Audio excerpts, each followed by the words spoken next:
Today on Mr. Media, I'll talk to Eric Wallace, who's a writer and executive story editor for the Syfy original series Eureka. He's also writer of the upcoming DC comic book title Mr. Terrific.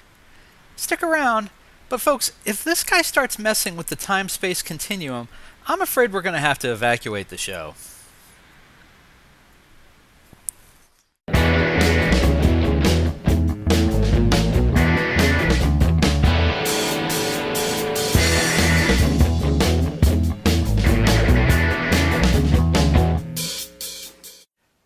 So much media, so little time. Who keeps track of it all? That would be me. This is Bob Andelman, and this is the Mr. Media interview. You know, MrMedia.com, MRmedia.com. Stop by and check it out. There are more than 900 archived celebrity and pop culture interviews for your listening pleasure. The show is brought to you today by Audible. Audible is offering Mr. Media listeners a free audiobook download and a 14-day trial offer to give you a chance to check out their very cool service. I love listening to books on tape.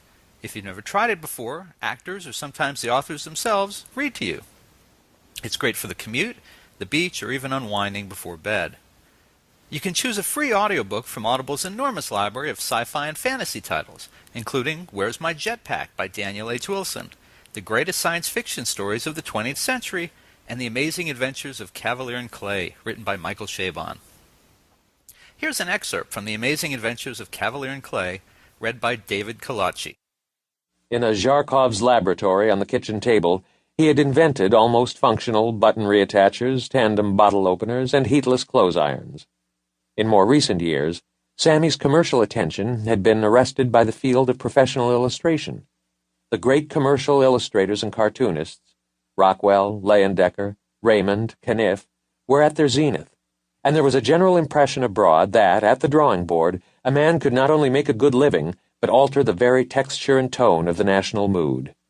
In Sammy's closet were stacked dozens of pads of coarse newsprint, filled with horses, Indians, football heroes, sentient apes, Fokkers, nymphs, moon rockets, buckaroos, Saracens, tropic jungles, grizzlies, studies of the folds in women's clothing, the dents in men's hats, the lights in human irises, clouds in the western sky.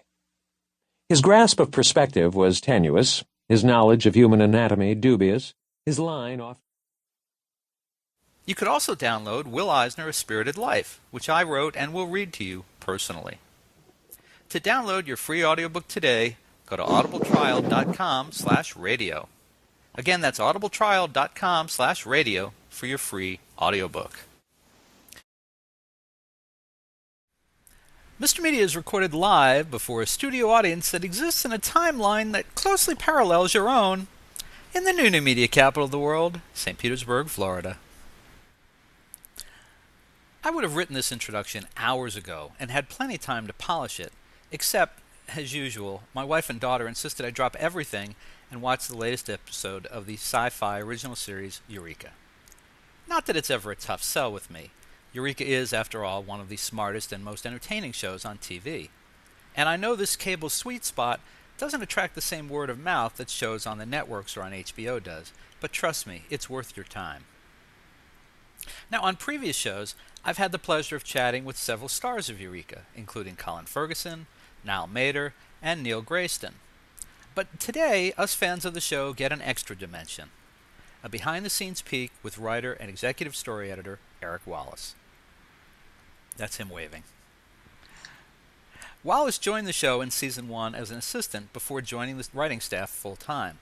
Now he's one of the most visible faces of the show's writing room, and his work is featured on the upcoming August 8th episode. And when he's not writing for Eureka, Wallace has a second gig as a comic book writer. He's behind Mr. Terrific, one of the titles DC Comics is launching as a first issue this fall on September 14th. Eric Wallace, welcome to Mr. Media. Thank you. Good to see you, sir. Good to see you. Glad to have you here. Thank you. Thank you. Yeah, we've talked about this off air, so you know that Eureka is very special to my family and myself. We're very devoted to it. Haven't missed an episode. My daughter's seen every episode over and over and over again. The thing I wondered, though, into its this is broadcasting is season 4.5. You're already working on season. That's season. Yeah, so right? 4.5 is on the 4.5. air. Yeah, and you're working on season 5. What I wonder is, when a show gets to be around this long, does the cast and the crew still see it as special, or has it become, the grind, the job? It's what you do every day. Well, I think that's a great question, and I'll tell you, usually when you get to a fourth, fifth, hopefully a sixth season, it does become a grind. It does become kind of, well, it's a great job, don't get us wrong, but it is a job, and you know what you're going to do today, and especially perhaps if you're working on a more procedural kind of traditional, say, a cop show or a lawyer show. And don't get me wrong, I actually love those shows, but it can get kind of to that case of the week, and it's very familiar, and the characters perhaps become a little stagnant. Well, I think we were very much aware of that on Eureka, and going into our fourth season, we didn't want to have that kind of sedentary kind of attitude around the set and in the stories, because we love what we do, and we want it to be exciting for us because we think that'll translate to you. So we decided to do something a little crazy, and that enabled us to come up with the time-traveling storyline going back to 1947 at the beginning of season 4.0, which really, I think, still continues to bear fruit story-wise now. And that has re-energized everyone, from the cast to the crew to the writing staff, the folks at the network. Everyone is just so excited about where we are right now, because we feel, and we hope the audience feels, that we're telling our best stories right now in season 4, 4.5, 5.0, and hopefully beyond. Mm-hmm. It does seem like you got to go back and do Eureka 2.0, in that you're able to change characters, maybe that you felt you wanted to do something different with, but still make it kind of natural and organic to them. But people like Fargo getting to run GD when the show started. I mean, Neil Grayston had said to me, which I kind of suspected, that in the first season of the show, he was basically there for a couple episodes. He was not intended to be an ongoing character. That's correct, but he popped so much in the stories, with the audience, with us as the writers and producers of the show watching dailies. We were just amazed by his ability to craft comedy in a performance, but also some poignancy and some real drama. And you really had sympathy for this character in what he was going through, especially in those early Stark years where he was getting kind of dumped upon a little bit, let's Fargo. say. Exactly.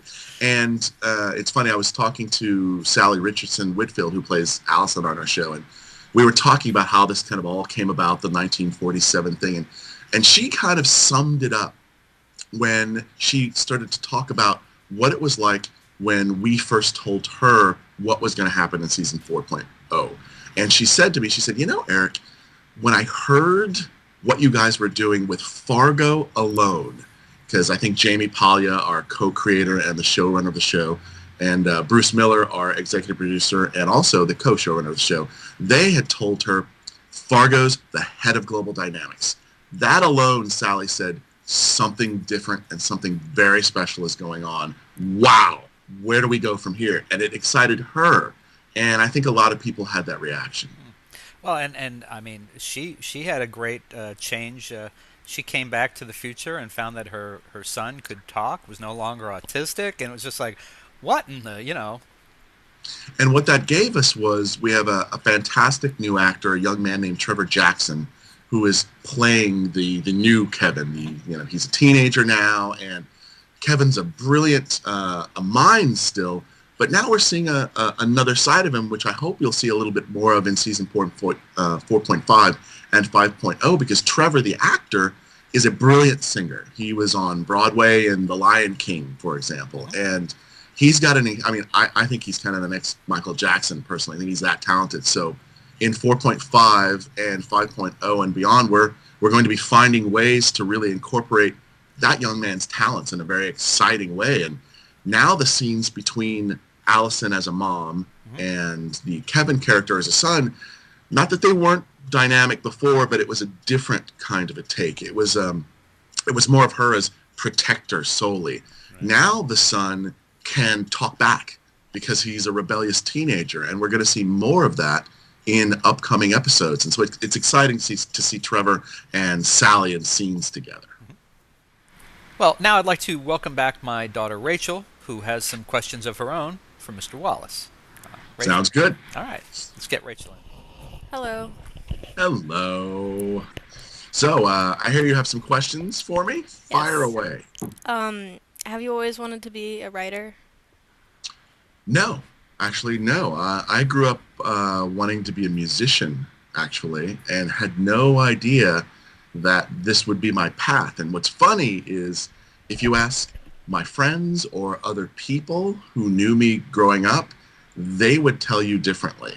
For example, I love horror movies, and I remember co-writing my first horror screenplay at the age of 12. We all went to go see Dawn of the Dead and were very inspired and decided, hey, we can make a zombie movie too. And we did the same thing again after Halloween, and I remember writing from about 12 to 14 several screenplays on school notebook paper, but not really thinking about it in any sense. That was just, movies were something that somebody else did, and TV writing was something, it was something that was put on a pedestal. I never really thought that much about it. And my friends were kind of like, you might want to do more of that. And I'm like, no, I'm just going to play my guitar and be a musician. But I guess in college, one of my best friends finally sat me down and maybe had an intervention and said, you should probably really pursue this. You keep having this interest in films and television, and you seem to be able to just whip out a script like it's nothing. You might want to follow up on that. So I took his advice and changed from a biology pre-med to film, and I've been there ever since. Well, what kind of music did you like when you were growing up? Well, it's funny. I like rock and roll and jazz and fusion where they meet. So I'm a big progressive rock nut. Rush and Yes and Emerson, Lake and Palmer and Genesis and Pink Floyd and all of those bands that my older sister had grown up with. She had all the records. I was, very young at the time, but I remember she was into Yes and into Rick Wakeman, of all people. And I can remember stealing her Rick Wakeman Journey to the Center of the Earth record at 8 or 9. Otherwise, I would have never known who Yes was.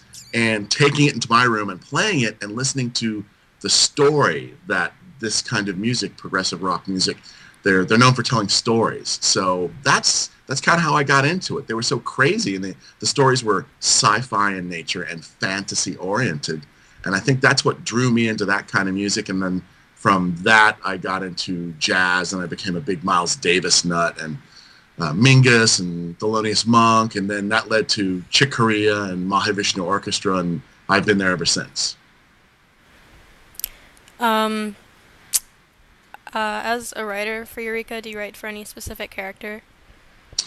No, we all tend to write for all the characters on the show. I will confess, I do love writing for Neil's character, Fargo, and writing for Joe, Eric Chera's character. I really, especially if I can get the two of them in the same scene, there's something special.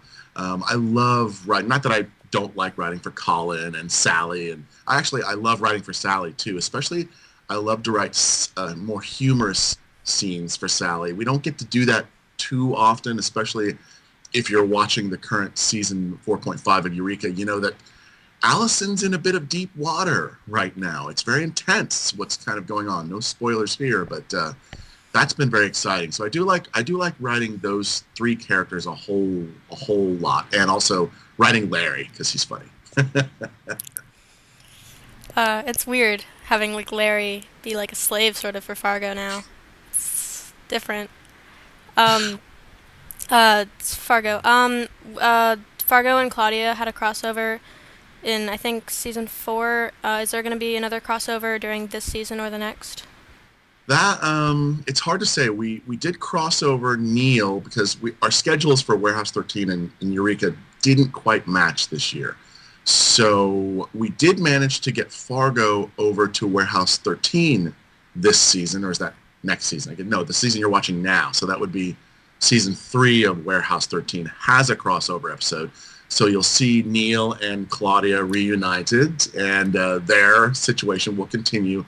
Unfortunately, we didn't get the Claudia character over to our show this season for 4.5, but we love her. We love Allison. She's fantastic. It's great chemistry. So I would say it's a pretty good chance that her character will return to the town of Eureka sometime in the near future. Yes, my dad wants to come back to the spotlight. Thank you. You're welcome, and thank you for watching the show. We really appreciate it. Oh, it's no problem at all. Bye-bye. Bye. What was your first... actually, wait a minute. Thank you, Rachel. Thanks for some good questions, and Eric for good answers. Eric, what was your first significant contribution as a writer to Eureka in terms of storyline? There's two answers to that. One would be when I was an assistant in season 1, I actually wrote and produced the webisodes. That was kind of my first exposure, and it was running kind of parallel to the stories in season 1. So it's very interesting. If you watch they're on the season 1 DVD box set. And if you watch them, there's a point in the episode, what's the season 1 episode? It's called Blink. It's called Blink, where a guy is running really fast and he hits a tree. And it's towards the beginning of the show, and Taggart shows up with his headgear and whatnot, and he mentions that he's been looking for Bigfoot in that episode. That webisode series spins off from that moment. It's going on at the same time as the Blink episode is. So if you know that and you watch the hide and seek webisodes, you can kind of see that we kind of planted the seeds in that particular episode. Funny story about that episode, by the way, I digress, is that was originally supposed to be aired as episode 3. We ended up airing the pilot as 1. Then Many Happy Returns, of course, is the second episode with Susan Perkins, and is she a clone, and she arrives. And then we ended up having a really fantastic episode called Before I Forget, which was written by John Rogers, who's now the showrunner of Leverage. And it was so great, we decided to move it up to the 3rd spot. But if you're watching the season 1 DVD very carefully and you watch the order of the shows, you'll notice that Zoe's already in high school at that point. But when Blink airs, I think it was aired 8th or 9th or 7th or something like that. It's her first day at Cafe Diem. It's her first day at school. It's her first boy that she meets. It's very funny. That's because, yes, that was originally supposed to be aired in the 3 slot. So a little trivia for you there. So that was my first exposure. You know, there's actually an odd, I guess, growing tradition of that sort of thing happening. If you watched Firefly, or people who are fans of Firefly, and we didn't know this because we didn't watch it when it was on the air. We picked up on it later on DVD. The episodes aired out of order on Firefly in its original network run, and then when you get the DVD, they tell you how they're supposed to run, and it's still confusing. But to watch it, I guess the powers that be at Fox at the time felt that, I don't know, episode 3 or episode 4 was a stronger way to introduce the series. But then once you saw that, it didn't make sense to go to the next, to have to go back to the first episode. Anyway. Well, it's tricky. It's tricky. With our show, we had a much simpler mythology, so it didn't really matter that much. I think we all kind of agreed, hey, the more viewers we can get on the show, the better. So if we have a strong episode, let's move it up. It wasn't a problem. It's more an amusing anecdote for us now. I know Firefly fans, I watched Firefly too, are a little bit more, how should we say, hot-tempered about the topic. Yeah. And I feel for them. We were very lucky in that sense that it ended up working out really great for us. But that was my first exposure. But the proper first exposure as a writer and working in the storylines really didn't start to come until season 2. Season 2, I started out as an assistant, and then about 2/3 of the way, they had promoted me up to staff writer. So beginning with that season 2, we had such a small staff, and it was such a family atmosphere where everyone could collaborate and could contribute and whatnot. So when I wasn't taking notes and getting coffee, the things that you're supposed to do as a writer's assistant, which I make a very good cup of coffee, by the way, still do. I'll have to try that sometime. I was able to begin at that point to kind of start contributing some ideas and whatnot. I had contributed a couple of ideas in season 1, but I mean, just little things, not significant at all, really. Although one scene, I will say, I think it was my suggestion to put a cat fight in Purple Haze. I don't know if that's good or bad. It might be a bad suggestion, but we did get Beverly Barlow versus Allison in there, so I was very proud. That was great. That my one suggestion. No, that was great. Kind of snuck in there, but yeah, I started to just, like anybody, just have a lot of time in the room working and listening, because when you're a young writer, you want to learn your craft. You don't want to just jump in there and start spewing things, and that can be a little dangerous. But by 2/3 of the way, when they promoted me to staff writer, I was able to get my first episode. That was God is in the Details, which was towards the end of season 2, which was a really great learning experience for me. It was my first episode of produced television, so I learned quite a lot there. I was just thinking, you mentioned Beverly Barlow, who plays kind of the bad guy when the show starts, and is back now and again playing the bad guy.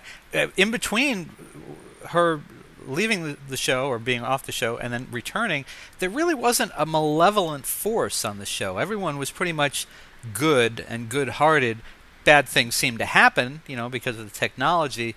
But now Beverly is back. There is that sort of malevolence going on beneath the surface. And we learned at the end of last night's episode that that Allison is being completely controlled by her. It's a fascinating twist and a return to some of that stuff from the beginning of the series.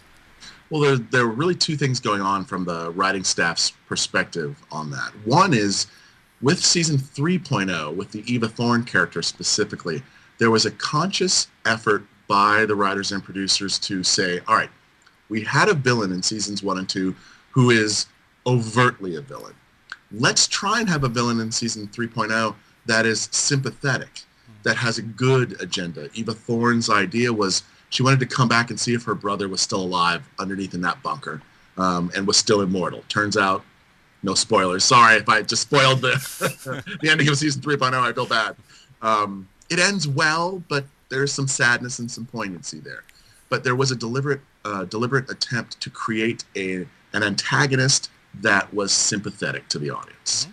And I thought it worked pretty well. I think we all agree. There were some really special moments, I thought, with Eva Thorne that we had never seen on the show in growing our world and showing that kind of a character going through that kind of a struggle. Because she's dealing with immortality, and is she immortal, and how long will she live, and what are the implications of the purple goo and that you see in the little vial at the end of 301 Bad to the Drone.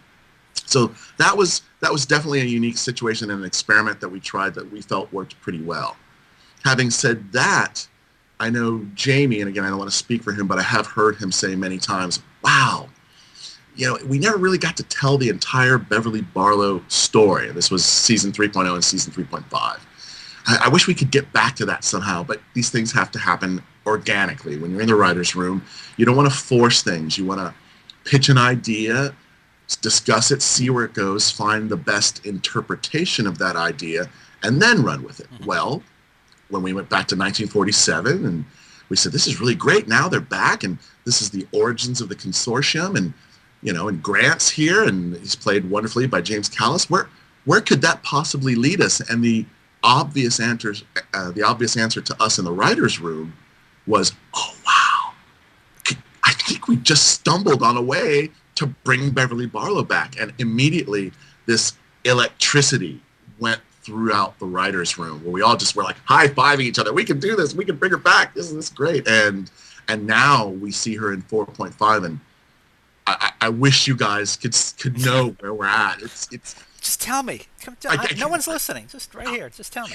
At the end of season 4.5, the thing happens. No, seriously though. But what we're building towards in the end of season 4.5 will really, I think, blow some minds. It's pretty phenomenal, and we're all so proud of it. We're glad that there seems to be a great response to 4.5. But Beverly Barlow has never had a bigger plan. It's never been wilder, and especially with the episode that I've co-written with Jamie, our co-creator, that airs August 8th, Omega Girls. Everything changes with that episode. It's a pretty exciting thing, and we get some action in there, and it's directed by Sally. It's her first time as a director, and she just knocked it out of the park. I mean, she's a born director. She has the gift. It was incredible to see. You're really going to like what she's done. Anything else you can tell us about that episode? Well, without giving some spoilers away, I didn't watch last night's episode. You know how they have next week on Eureka? Did they show any special guest stars returning or not? Gosh, I am not prepared to answer that question. That's don't okay. remember. That's okay. I will say this about Omega Girls. I'll say several things. One, yes, Beverly Barlow's plan is going to be exposed, which is very exciting. Mm-hmm. And we have the return of a special guest star from Eureka's past, who I think folks will really enjoy seeing. And you've never quite seen this character in this light. As I mentioned earlier, Sally, what she did so wonderfully in directing this episode was there was a lot of action and there's a lot of visual cues. I don't want to give it away. How do I say this? There's a lot of camera kind of tricks and gadgetry that go on that's very complex and very complicated. And she got out her director's notebook, did her studying, and I think brought a whole new level to this kind of episode, because it's kind of a run and gun action episode, and it's something that we've only hinted at on Eureka, and we just decided to go full Monty with it this time, and the results are, I think, pretty exciting, pretty suspenseful. It's a very suspenseful episode. Now, I'm just thinking back to what I remember seeing last night. Sheriff Carter's daughter returns in this episode, I think.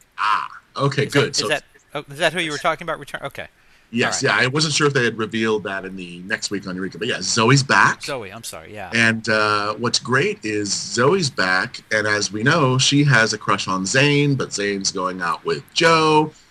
Will all of that stuff hit the proverbial fan? The answer is yes. We will, let's just say we're going to get some resolution to that particular storyline in a very interesting way, as Zoe and our residents of Eureka are thrown into a situation that the town has never encountered before. This is full scale, almost war going on. Again, without revealing too much, but it's highly action oriented. It's almost like in the writers' room we discussed in this episode, if we could make Die Hard and we could put our town in the middle of it, what would that look like, and what would the sci-fi twist be? Now, we didn't have $80 million. Yeah. We didn't have anywhere close to that. So it's the small version. It's our TV version of that kind of a storyline, but it's pretty exciting. But Eric, you guys have done phenomenal things with a cable TV budget, not just not even a network budget, but a cable TV budget. I'm thinking two things come to mind. Well, actually three. One is Tiny, the robot that attacked the guys when they were camping. I thought that was incredible effects, knowing the kind of budget that you guys must be under. And so that was one. In the first episode of season 4.5, sending Fargo and Zane up into space. And then and by the way, I noticed in last night's episode there was a return of the International Space Station, which I thought you guys must have paid a lot for that prop the first time, and probably just wanted to get some more use out of it, or maybe it's all CGI, I don't know. And amortizing your costs. Yeah, well, yeah, right. And then in last night's episode, and I know it's CG, but the floating bank was great. I mean, what you get out of your effects budget and your people is phenomenal. Well, thank you. I'll tell you, we have the best effects guys, visual effects guys in the business. That's Matt Gore. He's our visual effects supervisor, and he is so dedicated to going above and beyond what we ask him to do. And Matt has been with the show since day one. I believe he has been here since the beginning of season 1, and all of the wonderful things you see, we tell him, hey, there's this story where Carter is looking for a bank and it's floating and his Jeep goes into outer space, and we know that's crazy. Well, after he stops laughing, he says, all right, let's do it. And we're like, can we afford that? And he's like, let's make it happen. And he has this incredible passion. And Tiny, I'm glad you mentioned that. That's his baby. Him and his team, Matt's team, they spent so much extra time and extra effort going beyond the call of duty to make it something very, very special. And I think I'm glad you reacted to the results in such a positive manner, because sometimes there were times where it was good enough for us, but the effect wasn't good enough for Matt. And that's what makes a special visual effects, I think, guy. And he or gal, we have some gals on our team too who are wonderful. And I think that's what makes them do such a great job. They're just phenomenal. Just a couple more short things about Eureka, then we'll take a break and we'll come back and we'll talk about Mr. Terrific, your DC comic coming up. I want to come back to this whole switch with the space-time, the time travel. There had to be the temptation when that first developed to bring them back to their regular timeline. And just as easily as you could write to send them back to 1947, you could write and have them come back to the right timeline, or at any point get them, through a dimensional rift or whatever. I'm sure we've both read enough Fantastic Four comics. We know there are dimensions lurking behind every door. But you guys chose not to do that. That was the surprise, I think. Was it a tougher decision not to send them back to where they started, or to Right. And again, that was a conscious decision. That was very much an idea to say, all right, we're going to make a bold choice and revamp things and take things in this new kind of different direction. And we like what we're doing and we believe in it and we feel strongly about it. Let's stick with it. And now there was a very long debate for several weeks there. Are the audience going to accept this? Are people going to think they're going back at any moment? They probably will. How do we reassure them in a sense that this is the real universe and we're staying here and we're never going back? And we figured the best way to do that was to just not comment, was to just do it. And that's exactly what ended up happening. And to Syfy's credit, our network and our studio guys and gals said, yes, that's the right choice. You know what? If we're going to do this, we're behind you 100%. Just go forth and never go back. And interestingly enough, it's the same thing that kind of discussion we had when we were killing Stark back in season 3. The idea was, okay, the actor's leaving the show to move on, and we know in advance we have him for 4 episodes. We're building towards his death, and the 5th episode's kind of a coda. Well, do we kill him in such a way that says, oh no, wink, wink, nudge, nudge, he'll be back, at the end of the season? Or do we really give him a powerful send-off that says, no, he's not coming back? And as unfortunate as it is, death is a part of life, and that's reality. And we decided, no, that's the way to go. Let's show a little reality here. And we made that decision. And I think that ended up, again, being one of our best episodes, where you realize the sacrifice that Stark made, and he's not coming back, even though we got his ghost back last season. That was very fun to see the actor again. But he's not lurking somewhere in another dimension. Of course, never say never. We love Ed Quinn so much. I'm sure if we really worked hard, we could probably find a way to bring him back because we love him so much. And never say never. Obviously, I've heard Jamie say that many times with many characters. But, right now, Stark is dead. Right now, the universe that we're in is the universe, and we will never go back. Right now. Yeah, with the universe thing, I don't think we'll ever go back. Okay. I think that's a permanent thing. All right. I had to ask you that because it came up with Niall and with Neil, and they both said, we're pretty sure we're not going back, but we're not positive, and we don't want to be the ones to go on the record and say we're not going back. So I have one more. I could go on talking to you about Eureka forever because I love the show so much, but I have one last question, and this is from my wife, Mimi, who is in love with Grant. She would like to know, is James Callis, will he return either in season 4.5 or in 5, or is he out of the picture for good? Again, going back to what Jamie says about characters, it's a never say never situation. Are there immediate plans? No. We love James Callis. I would love to see him in every episode. I think he's phenomenal. I've been a fan of his, from Battlestar Galactica and things before that. So no, there are no immediate plans, but you never know. You never know. I say stay tuned. That's a question I don't really have an answer for either. That's a question that only Jamie and Bruce, our showrunners, can really answer. And Eric, I'm sorry, I lied. I have one more question. It just occurred Sure. to me, and I've brought this up with the actors on the show a couple of times, and actually actors for this other show. I don't understand. Syfy is owned by NBC. NBC has one show that, to me, fits into the world of Eureka and Warehouse 13 like nothing else, and that's Chuck. I knew you were going to say that. Chuck is wrapping up. It's in its fifth and last season. Eureka is in production. They're in production. Why have we not had a crossover with Chuck? It's the same audience that that people would love. People would go nuts to see, the Intercept being fixed by the people at Eureka. We love Chuck too. I've been watching Chuck since day one. I personally am a big fan of the show, and they're nice folks, and and I love the cast, and I love the crew, and I love the writers and everything. They're great people. It's one of those things. It's probably never going to happen. I won't say that it is absolutely out of the question, but that's tricky because even though we are owned by the same family, they are kind of different networks, USA and Syfy and NBC and whatnot, and they're kind of already closing the door on the Chuck story, and we don't want to step on their toes in any way and kind of mess things up by Eureka-fying things, but it would be nice. I admit that. As a fan of both shows, I would love to see it. I'll bring it up in the writers' room. I have a feeling that one's kind of going to get thrown out. All right, you'll bring it up for me though.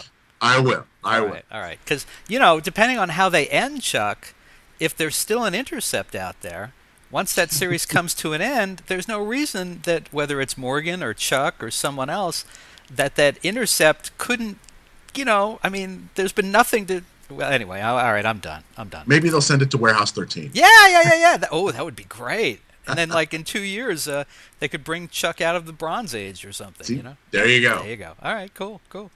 All right, let's take a quick break. This is Bob Andelman, and you're listening to and hopefully watching the Mr. Media interview with executive story editor for Eureka on Syfy, Eric Wallace, and we'll be right back.